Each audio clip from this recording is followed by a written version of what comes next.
Pode soltar o WhatsApp. Graça e paz, pastor César, e a todos que assistem neste momento. Como é que é? Helene, eu moro aqui no Rio de Janeiro. Graça e paz, pastor César, e a todos que assistem neste momento. Meu nome é Helene, eu moro aqui no Rio de Janeiro, e eu gostaria de um esclarecimento. Estudando Ezequiel 13:3, diz assim: ai dos profetas tolos que seguem o seu próprio espírito e não viram nada. Em 1 Coríntios 14:32 diz assim: e os espíritos dos profetas estão sujeitos aos profetas. Então a minha dúvida é a seguinte: que espírito é esse? Espírito no sentido da tricotomia, que o homem é corpo, alma e espírito, ou espírito no sentido do Espírito Santo que dá o dom da profecia? Eu pergunto porque, pesquisando na internet, eu li que essa sujeição do espírito do profeta estar sujeito ao profeta é o domínio do dom do dom da profecia.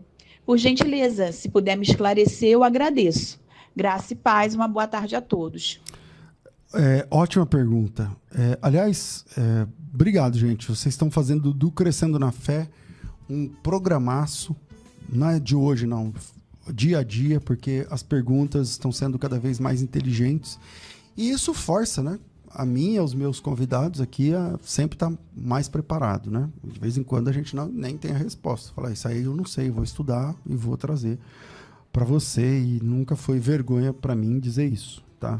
O dia que eu não souber a resposta ou que eu não tiver uma resposta à altura, eu vou fazer o meu melhor e vou dizer, olha, é o que eu posso falar sobre isso, mas eu vou estudar mais e amanhã eu volto com uma resposta melhor. Não é o caso dessa pergunta de hoje.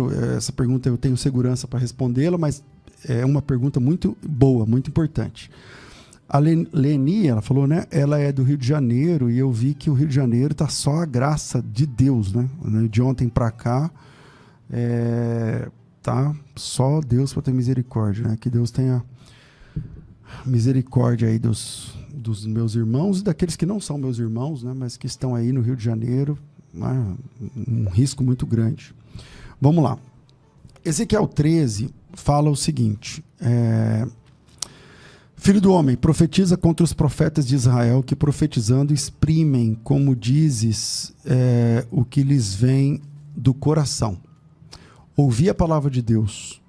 Assim diz o Senhor: ai dos profetas loucos que seguem seu próprio espírito.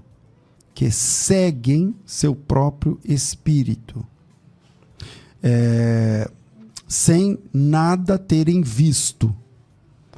O que ele está dizendo? Ele está dizendo o seguinte, ó, tem pessoas que se intitulam profetas, são considerados como profetas, mas Deus não falou nada com o cara. O cara fala assim, assim diz o Senhor, quando Deus não disse nada. É ele que está falando. Isso é ele falando. Isso é uma situação, isso é pecado. Tá certo? Isso é uma blasfêmia, isso aí é uma prevaricação, isso é uma falsidade, isso é uma heresia, isso é pecado, isso é um problema. Quando o cara fala, ó, em nome de Deus, ó, Deus está dizendo para mim isso. Inclusive para nós que somos continuistas, né? A maioria dos irmãos aqui que acompanha a continuista, crê na continuidade dos dons. Então eu creio que Deus fala, creio. Deus pode usar alguém para falar, mostrar um sonho, pode. Agora, tomem cuidado com essa ideia de que o Senhor está me falando aqui em nome de Deus, assim diz o Senhor, ou coisa parecida. Me preocupa muito quem fala em nome de Deus usando sempre a primeira pessoa. Eis que eu te digo, eis que eu te falo, meu servo, não sei o que lá. Eu não estou desconfiando, não. Eu confio que Deus pode usar. Mas não é todo mundo que fala eis que eu te digo, assim, meu servo, minha serva, não sei o que lá, que é verdade. E esse texto de Ezequiel está trabalhando esse ponto. Ai dos profetas loucos que seguem seu próprio espírito sem nada terem vistos. E a palavra loucos em hebraico aqui, a palavra naval, que significa estúpidos, né? Esse cara é um estúpido, esse cara é um mané, esse cara é um tolo, um insensato, alguma coisa assim. Então, isso é um ponto. O cara que fala em nome de Deus sem Deus ter falado nada com o cara. O fundo musical sumiu de novo, varão. Aumenta aí um pouquinho. Tá aí? O texto de Coríntios, quando fala que o espírito do profeta é sujeito ao profeta, né? Peraí, deixa eu achar esse texto aqui. Eu acho que é Coríntios 14, né? Mas eu não estou certo disso. Não acho aqui o texto. Mas vamos lá. Enquanto eu procuro o texto aqui, esse lance do espírito do profeta ser sujeito ao profeta é o seguinte: não tem a ver com a comunicabilidade de Deus com o tal profeta. Tem a ver com o domínio próprio que o profeta tem para a transmissão da mensagem. Enquanto o primeiro texto, Ezequiel 13, está falando, ai do profeta falso, porque é falso, né? Se Deus não está falando nada com ele, então ele é falso. Ai do profeta que está falando uma coisa em nome de Deus, quando Deus, na verdade, não está dizendo nada. Então, ele está inventando uma história falsa, mentirosa. Então, esse cara não é de Deus. Esse é um ponto. O outro texto está dizendo o seguinte: você é um profeta de Deus, você é alguém que tem dom, você recebeu uma mensagem de Deus. Agora, você vai transmitir essa mensagem. Só que você tem que saber que o teu espírito é sujeito a você. Não é o Espírito de Deus que está sujeito a você, mas o espírito do profeta lhe é sujeito.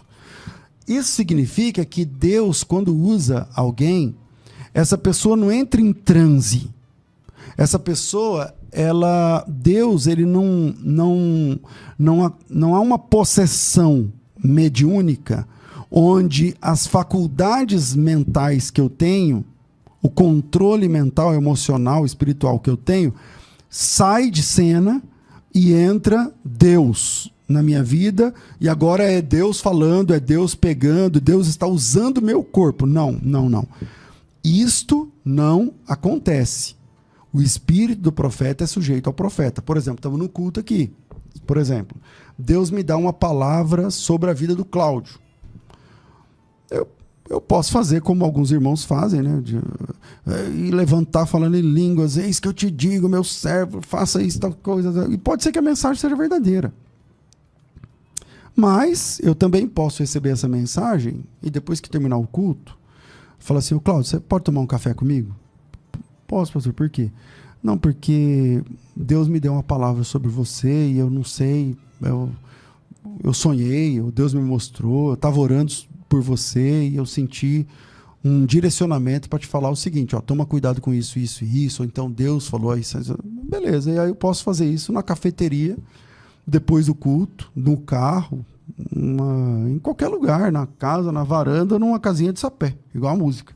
Agora, não necessariamente eu tenho que paralisar o culto, rodando, pulando, gritando, falando em línguas e não sei o que, transbordando para falar aquela mensagem. Então, quando a Bíblia diz que o espírito é sujeito ao profeta, é disso que ele está falando, entendeu? Que essa história de que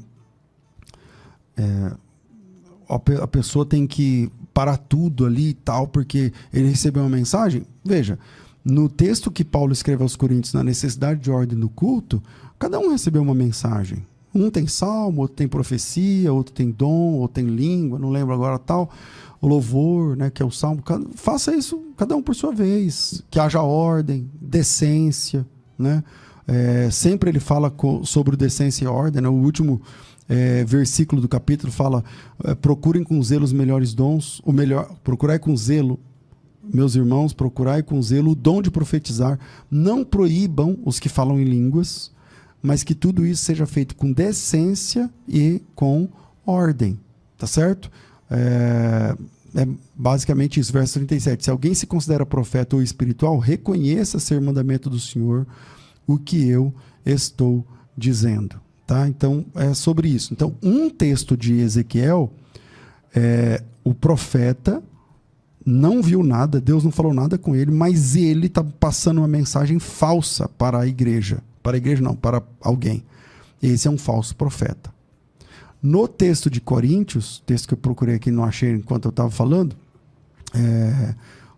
Deus passou uma mensagem para esse irmão, mas esse irmão pode passar essa mensagem sem parecer que ele está numa sessão mediúnica, onde o Espírito Santo apossa-se dele, onde há um transe ou coisa que o valha, e a pessoa fica com o olho arregalado, isso aqui, tal. Não. O espírito do profeta é sujeito ao profeta.